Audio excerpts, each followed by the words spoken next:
में जब उस ब्रज को छोड़कर जाने लग जाती है, रथ पर भगवान सवार हुए, रथ पर भगवान सवार हुए, सारी गोपियां भगवान को देख रही है, ग्वाल वाल देख रही थी, आज कन्हैया हमें छोड़कर जाना है। अब कन्हैया रथ पर सवार हुए, अक्रूर जी ने जैसे ही रथ को आगे बढ़ाया, गोपियां तब तक रथ को देखती रही जब तक रथ उनको दिखाई देता रहा। जब रथ दिखना बंद हो गया, सिर्फ रथ की ध्वजा दिखाई दे रही है। गोपियां उस ध्वजा को देख रही हैं और मन में सोच रही है कि शायद कन्हैया को हमारी याद आ जाए और कन्हैया लौट आए। लेकिन ध्वजा को देखती देखती जब ध्वजा दिखना बंद हो गई तो आज रथ की धूल उड़ रही है और धूल को देख रही है कि अभी भी इसी ब्रज में भगवान का रथ है, शायद वो लौट आए, हमें छोड़कर ना जाए। लेकिन कन्हैया आज गोपियों को छोड़कर मथुरा की ओर चले। आज उस ब्रज को छोड़कर जैसे ही मथुरा में पहुंचे, अक्रूर जी से कहा, अक्रूर जी काम कीजिए, आप जाकर कंस को सूचित कीजिए कि यहाँ पर कृष्ण आ गए हैं। अब अक्रूर जी दौड़े दौड़े जाते हैं और कंस से कहते हैं कि कंस, जो तुमने मुझे काम दिया था मैंने तुम्हारा काम कर दिया, हम कृष्ण और बलराम को लेकर आ रहे हैं, बलराम को लेकर आ रहे हैं, जो तुमने हमें काम दिया था आज हमने तुम्हारा काम कर दिया। अब भगवान यहाँ पर अपने पिताजी से कहते हैं, पिताजी मैंने मथुरा की गलियां नहीं घूमी है, मैं मथुरा की गली घूमना चाहता हूँ। तो बल्लाव भैया के साथ में पूरे मथुरा में भ्रमण करते हैं और भ्रमण करके आज रंगशाला में पहुंचते हैं। तो बड़ी सुंदर बात कही है कि जिसकी रही भावना जैसी प्रभु मूरत दिन देखी कैसे, जिसकी जैसी भावना थी आज भगवान उसको वैसे ही रूप में दर्शन दे रहे हैं। लेकिन कंस ने भगवान को मारने के लिए एक हाथी को अपने दरवाजे पर नियुक्त कर रखा था कि जैसे कृष्ण के दर्शन हो उसी समय उसको कुचल कर मार दो। और उस हाथी में 10,000 हाथियों का बल था, एक हाथी उसको मारने के लिए लगा रखा था कि जैसे कृष्ण दिखे तो उनको कुचल कर मार दे। जैसे कन्हैया आगे बढ़े रंगशाला में, जैसे आगे बढ़ते हैं हाथी भगवान को मारने के लिए आया, भगवान ने बलदाऊ भैया ने उस हाथी के दोनों दांत पकड़े और अपनी शक्ति से उसके दोनों दांत खींचे। उसी समय उस हाथी की मृत्यु हो गई।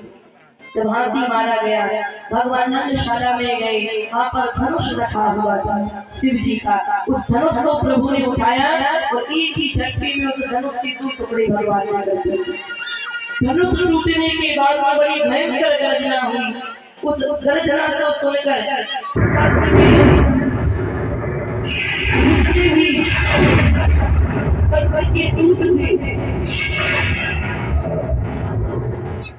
जितने भी कंस के दूत थे आज भगवान को मारने के लिए दौड़े, भगवान को मारने के लिए दौड़े। भगवान ने धीरे धीरे करते करते सारे राक्षसों का उद्धार किया। लेकिन भगवान ने देखा कंस बड़े ऊंची सी घासन पर बैठा हुआ है, वो मुस्कुरा रहा है। लेकिन जब कंस ने भगवान को देखा तो भगवान उसको काल के रूप में दिखाई दे कि आ गया मेरा काल। जैसे ही भगवान ने कंस को देखा ऊंची सिंहासन पर जाकर बैठा हुआ है, एक छलांग भगवान ने मारी तो भगवान सीधे कंस के सिंहासन पर पहुंचे। जैसे सिंहासन पर पहुंचे और भगवान ने कंस के केस पकड़ लिए, कंस कह रहा है अरे लाला छोड़ दे कन्हैया छोड़ दे। लेकिन हमारे प्रभु कहते हैं मामा जी चाकू में एक बार पकड़ ले ना मामा जी, बाकी में पार करके छोड़ो। और तू भी बड़े दिनों में मेरे हाथ में आए और आज तुझे ऐसे नहीं जाने दूंगा, आज तुझे पार करके छोड़ो। कंस से हमारे कन्हैया कहते हैं कंस मामा तुम्हें पता है आज जब मैंने तुम्हारे केसों को पकड़ा, जब केस आज मैंने तुम्हारे खींचे तो तुम्हें कितना दर्द हो रहा। और उस दिन जब मेरी माँ के तुमने केस पकड़े थे, मेरी माँ ने कहा भी था कि भैया मेरे केसों को मत पकड़ो, तो मेरे केसों को छोड़ दो। लेकिन तुमने मेरी माँ के केस नहीं छोड़े। आज जब मैंने तुम्हारे केस पकड़े तब तुम्हें आज दर्द पता चल रहा है। जिस व्यक्ति को चोट लगती है ना तो दर्द उसी को पता चलता है। आज जब मैंने तुम्हारे केस पकड़े तो दर्द भी तुम्हें पता चल रहा है। ऐसे करते करते भगवान ने जैसे ही धक्का सिंहासन से दिया और जैसे ही सिंहासन से कंस पृथ्वी पर गिरता है, जैसे पृथ्वी पर गिरा भगवान पूरा बल लेकर कंस के ऊपर गिर गए। उसी समय कंस की मृत्यु हो जाती है। बोलिए कंस मर्दन भगवान की जय हो। कंस मरने की खुशी नहीं है क्रिकेट कोई हाथ को खड़े करो कि कंस मारा गया। अच्छा पीछे वाली माता हमें लगता कंस के परिवार से हो तो तो हाथ नहीं खड़े करेगा। एक बार जोरदार जयकारा लगाएं। बोलिए भागवत महापुराण की जय हो। अभी आवाज आप लोग नहीं बोलोगे। बोलिए जगत जननी मां भवानी की जय हो। कंस मरने के बाद में भगवान अपने माता पिता से मिलने के लिए जाते हैं। कारागृह से माता पिता को मुक्त कराते हैं और भगवान संदीपनी मुनि के आश्रम में विद्या अध्ययन करने के लिए भी जाते हैं। 64 दिनों में भगवान ने 64 विद्या का अध्ययन किया है। तो आइए पहले हम अपने झांकी वाले कि काला काला क्या काला कहा है कि काला काला क्या काला, काला तो जग से निराला है और काली धुंधली काला सुरमा नजरों से बचाने वाला। काले के ऊपर जमीन बसी, काले के ऊपर जमीन बसी, जमीन से ऊपर काला है। अरे हम काले तो क्या काले, काला वो मुरली वाला। वो काली अखियों में लगा सुरमा बड़ा प्यारा है, काली अखियों में लगा सुरमा बड़ा प्यारा है। गोविंद बड़ा प्यारा, गोपाल बड़ा प्यारा, गोविंद बड़ा प्यारा, गोविंद बड़ा प्यारा, गोपाल बड़ा प्यारा, गोविंद बड़ा प्यारा, गोपाल बड़ा प्यारा। काली अखियों में लगा, काली अखियों में लगा सुरमा बड़ा प्यारा है। गोविंद बड़ा प्यारा, गोपाल बड़ा प्यारा, गोविंद बड़ा प्यारा, गोपाल बड़ा प्यारा। तालियां बजाते हैं।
मोटे मोटे रखिए दिल को जीत लिया तेरी तारी हक दिल को जीत लिया तेरी तारी हक दिल को जीत लिया तेरी तारी हक दिल को जीत लिया तेरी तारी हक कभी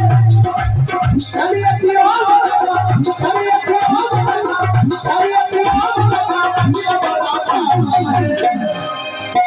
गोविंद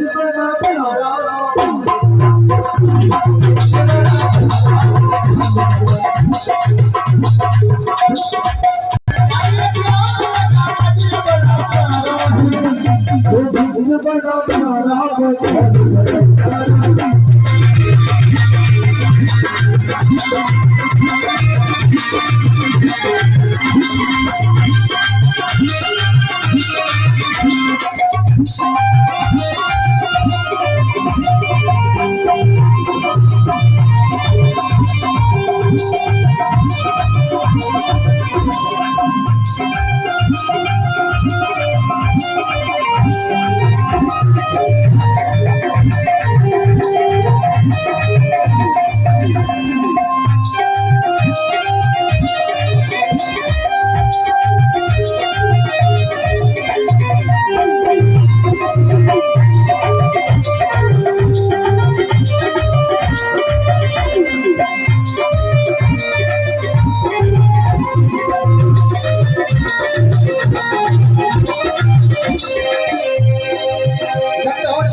संदीपनी मुनि जी के आश्रम में विद्या अध्ययन करने के लिए जाते हैं।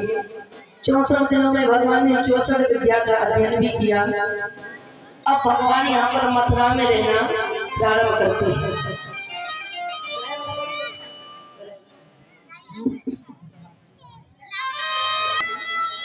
तो भगवान को मथुरा में रहते रहते कई वर्ष बीते मथुरा में रहते रहते। तो एक बार की बात है, यहाँ पर देवकी मैया भगवान के पास में आती है, कन्हैया के पास में आई और कन्हैया से जैसी पास में नहीं आती है, एक कटोरी में माखन लेकर पहुंचे। भगवान ने जैसे उस कटोरी में माखन के दर्शन किए तो भगवान उस माखन को देखकर रोने लगे, विलाप करने लगे। मैया कहती है कन्हैया, अभी तुम माखन को देखकर क्यों रो रहे हो? कन्हैया कहते हैं भैया, आज तो तुमने मुझे इस माखन के दर्शन करा दिए, लेकिन आज के बाद मुझे माखन के दर्शन मत कराना। मैया कहती है कन्हैया, ऐसी कौन सी बात होगी कि तुम माखन को भी देखना नहीं चाहता? कन्हैया कहते हैं भैया, जब भी मैं इस माखन के दर्शन करता हूँ, जितनी बार मुझे इस माखन के दर्शन होते हैं तो मुझे उस ब्रज की याद आ जाती है, उन ग्वाल वालों की याद आ जाती है, उन सखियों की याद आ जाती है, जिन सखियों के यहाँ पर जाकर मैं माखन चोरी किया करता था, ग्वाल वालों के साथ में खेला कूदा करता था, पूरे ब्रज में मैं दौड़ लगाता था, नदी के किनारे यमुना जी के किनारे बैठकर बांसुरी बजाया करता था। इसीलिए भैया, आज तो तूने माखन के दर्शन करा दिए, लेकिन आज के बाद मुझे माखन मत दिखा। मैया बेचारी उदास हो गई। उदास होकर जैसी बाहर गई, वहीं पर उद्धव जी बैठे हुए थे। उद्धव जी से कहा, उद्धव, कृष्ण तो तुम्हारा मित्र है ना, तुम एक काम करो, तुम जाओ कृष्ण के पास में और उसको जाकर समझाओ कि मथुरा ही उसका घर है, उसकी देवकी माँ है, यशोदा माँ नहीं। अरे वो तो पालने वाली माँ थी, लेकिन जिसने जन्म दिया कम से कम उसके साथ में कुछ क्षण अच्छे जन तो गुजारे। उद्धव जी दौड़े दौड़े भगवान के पास में गए। भगवान से कहा, प्रभु आप जानते हो कि आप भगवान हो, अगर आप ऐसे रोगे और मैया के सामने ऐसे रोगे, उस ब्रज में ऐसा क्या है जो उस ब्रज को तुम याद कर करके रोते हो? ऐसा क्या है उस ब्रज में? अरे तुम तो भगवान हो, तुम मनुष्य है, तब तो तुम समझो। लेकिन भगवान कहते उद्धव, मुझे ब्रज विसरत लाल, मैं उस ब्रज को भूल नहीं सकता। वो ब्रज मेरा हृदय है, वो गोपियां मेरी प्राण है, मैं उन गोपियों के बिना जिंदा नहीं रह पाऊंगा। उद्धव जी कहते हैं, प्रभु अगर आप बुरा ना मानो, अगर आप कहो तो हम ब्रज में जाकर उन गोपियों को समझा कर आ जाए। उनको ही समझाया है कि वो कृष्ण कोई मामूली व्यक्ति नहीं है, वो कृष्ण एक भगवान है, शायद वो हमारी बात को सुनकर समझना। कन्हैया ने कहा, उद्धव तुम चाहते हो ना ब्रज में जाना, तुम जाओ, तुम ब्रज में जाना, तो ब्रज में जाकर उन गोपियों को समझाना कि वो कन्हैया भगवान है, शायद वो तुम्हारे कहने पर वो बात मान जाए और मुझे याद करना चाहिए। उद्धव जी ने कहा, ठीक है प्रभु, हम जाते हैं। उद्धव जी रथ पर सवार हुए, रथ को लेकर पहुंचे ब्रज वृंदावन की भूमि पर। जैसे ही उद्धव जी ब्रज वृंदावन की भूमि पर कदम रखते हैं तो उनके मन में प्रेम प्रकट हो गया। उस भूमि के दर्शन करते हैं। उद्धव जी ज्ञानी तो बहुत थे लेकिन प्रेमी नहीं थे। उद्धव जी के मन में हृदय में बड़ा ज्ञान था, बहुत ज्ञानी थे लेकिन प्रेमी नहीं थे मन। जब उद्धव जी जैसे ही ब्रज वृंदावन की भूमि पहुंचे तो पहुंचते ही उद्धव जी के मन में प्रेम प्रकट हो गया। उद्धव जी ने क्या देखा? उद्धव जी देख रहे हैं ग्वाल वालों को, गोपियों को, सखन को भगवान के कि सारी सखा सारी गोपियां भगवान के वियोग में रो रही है। आज भी भगवान को गए हुए हजारों वर्ष बीत गए लेकिन गोपियां आज भी कृष्ण को याद कर करके रो रही है, उनकी याद में रो रही है। पूरा ब्रज उजड़ा पड़ा है, सारी गोपियां सूख गई। जब से कन्हैया उनको छोड़कर गए न उन्हें जल दिया न भोजन किया। आज पूरा ऐसा प्रतीत हो रहा है कि पूरे ब्रज में कोई है ही नहीं। एक बच्चा उद्धव जी को रोता रोता दिखाई दिया, वो बच्चा रो रहा था। तो उद्धव जी ने उससे नंद महल पूछा कि बेटा ये बताओ कि नंद महल कहाँ है? उस बच्चे ने कहा राजा जहाँ से ये झरना बहता हुआ आ रहा है, ये झरना देख रहे हो, जहाँ से ये झरना बहता हुआ आ रहा है इस झरने के किनारे किनारे चले जाओ, जहाँ पर ये झरना रुक जाए वही नंद महल। उद्धव जी ने कहा एक बात बताओ बेटा, क्या नंद महल के किनारे झरने बहते हैं? क्या वहाँ झरने लगे हुए? उस लड़के ने कहा कि राजा वहाँ पर कोई झरने नहीं लगे हुए, ये झरना जो है ना ये यशोदा मैया के नेत्रों के आंसू हैं जो आज भी झरना बनकर बह रहे हैं। कृष्ण की याद में यशोदा मैया आज भी रो रही है। रोते रोते ये झरने बनकर ये नदियां बहने लगी हैं, तुम इसके किनारे किनारे चले जाओ। उद्धव जी महाराज ने जैसी बात सुनी ना, उद्धव जी महाराज सोच रहे कि भगवान को गए तो हजारों वर्ष हो गए कि यशोदा मैया आज भी रो रही। जैसे ही नंद महल की और हमारे उद्धव जी चले, नंद महल में जाकर देखा यशोदा मैया कटोरी में माखन लेती है, उसी पालने के पास में जाती है जहाँ हमारे कन्हैया सोया हुआ करते थे, जहाँ सोते थे कन्हैया। माखन की कटोरी लेकर जैसे ही पहुंची, पहले तो बजा पालने के पास में जाती है, पालने में जाकर मैया देखती है तो वहाँ लाला दिखाई देते। मैया की कटोरी हाथों से छूट जाती है, मैया बेहोश हो जाती है। उद्धव जी ने देखा कि मैया ऐसे विलाप कर करके रोती है। उद्धव जी समझ गए कि मैं तो ब्रजवासियों को समझाने के लिए आया था, लेकिन यहाँ आकर तो मुझे ये पता चल रहा है कि जितना कन्हैया इनके लिए रोते हैं उतना ही कन्हैया के लिए रोते हैं। कन्हैया इनसे बहुत प्रेम करते हैं, हम इन्हें समझा नहीं सकते। ये तो प्रेमी है, ये तो प्रेम की बात है, इतनी आसानी से ये छोड़ने वाले। अब नंद जी आ गए बाहर। नंद जी ने उद्धव जी को भीतर प्रवेश कराया, भीतर बैठे उद्धव जी। अब जैसे ही सवेरा हुआ, सवेरा होते ही यमुना किनारे स्नान करने के लिए उद्धव जी जाते थे। लेकिन देखिए वहाँ पर सारी गोपियां एक वट वृक्ष के नीचे बैठे हुए, राधा रानी बीच में विराजमान है। सारी गोपियां राधे के पास में बैठे बैठे चर्चा कर रही हैं। देखिए बड़ी सुंदर चर्चा चल रही है आपस में। तो एक राधा रानी के पास में एक काला सा भंवरा आता है। वो जैसे ही भंवरा राधा रानी के पास में आया तो राधा रानी ने उस भंवरे को दूर कर दिया। हे मधु, तू मेरे चरणों को स्पर्श मत कर, तू उसी काली कपटी कृष्ण का मित्र है, वो भी काला है और तू भी काला, तुझमें और उसमें कोई अंतर नहीं। अरे क्या बिगाड़ा था राजा बलि ने, क्या बिगाड़ा था इनका राजा बलि ने, जो 3 पग भूमि देने के लिए राजा बलि तैयार नहीं हो गए, लेकिन इन्होंने छल से पूरा राजपाट नाम लिया। अरे क्या बिगाड़ा था इन गोपियों ने, जो गोपियों का प्रेम भी पूरा नहीं हुआ और कन्हैया मझधार में ही गोपियों को छोड़कर चले। क्या बिगाड़ा था इस राधा ने, राधा ने तो कन्हैया से सच्चा प्रेम किया था। लेकिन जाते समय कन्हैया कह गए थे कि राधे मैं जा तो रहा, लेकिन अगर मैंने जिंदगी में कोई गलती की हो तेरे साथ में तो मुझे क्षमा कर देना, माफ कर देना। और ये समझ लेना कि मैंने तुझसे प्रेम किया है तो झूठा प्रेम किया।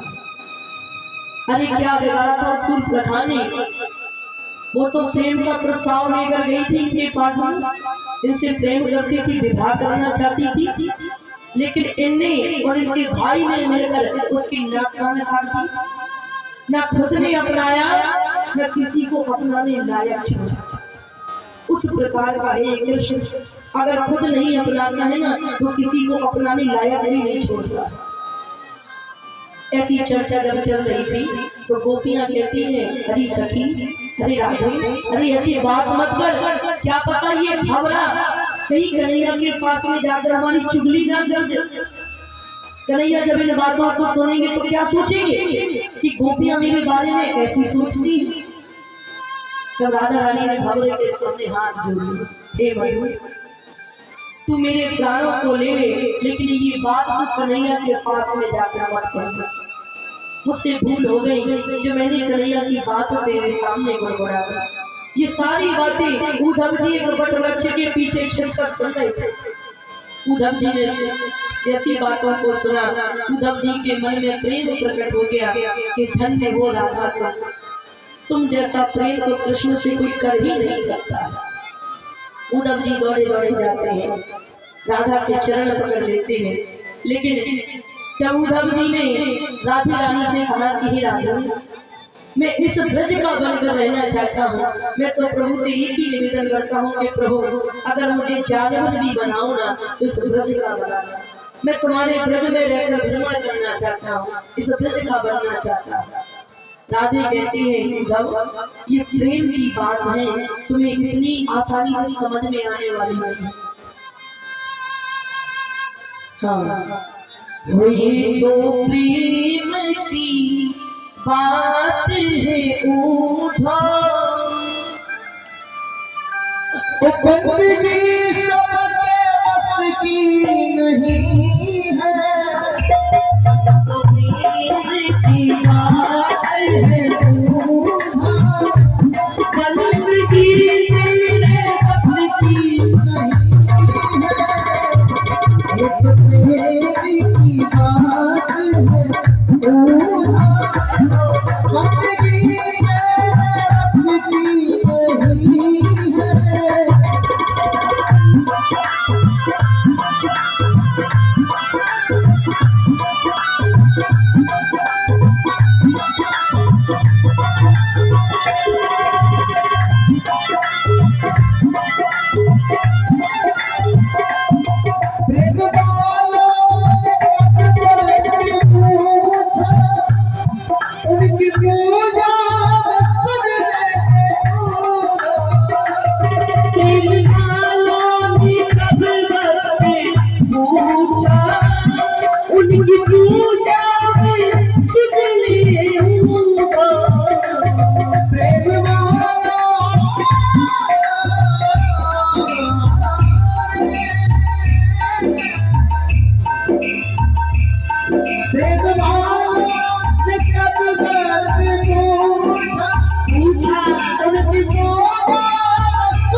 होती है पूजा, होती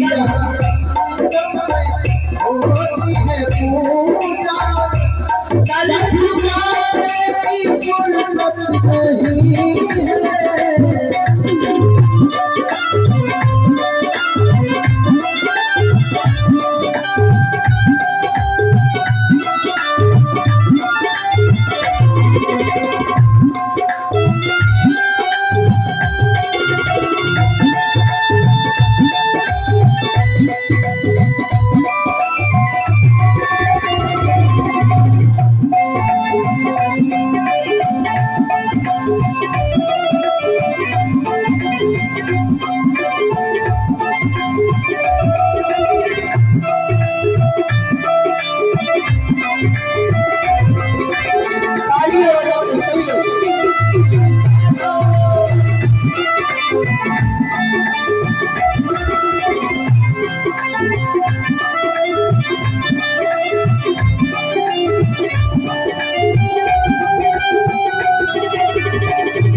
जो असल में है जाती है तुम्हें उन्हें जान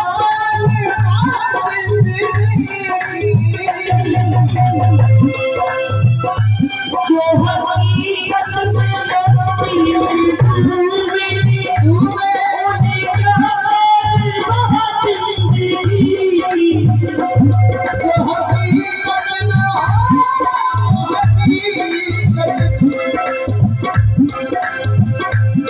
जो हकीकत में बसती है तुम्हें उन्हें परवाह जो करती है जो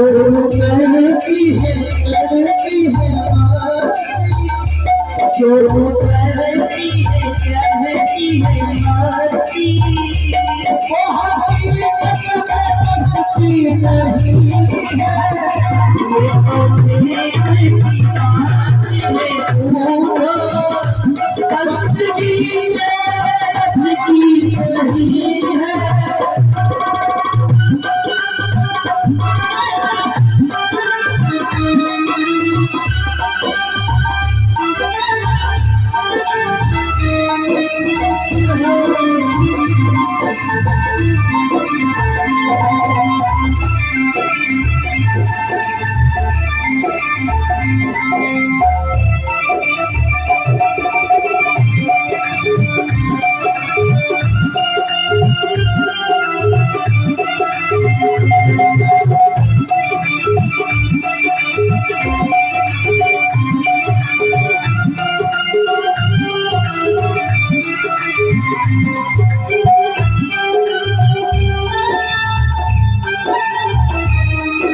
ये तो प्रेम की बात है,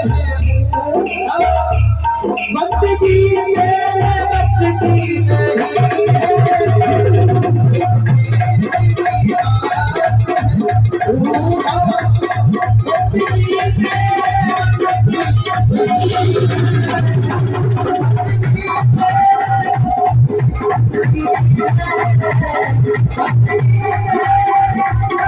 है।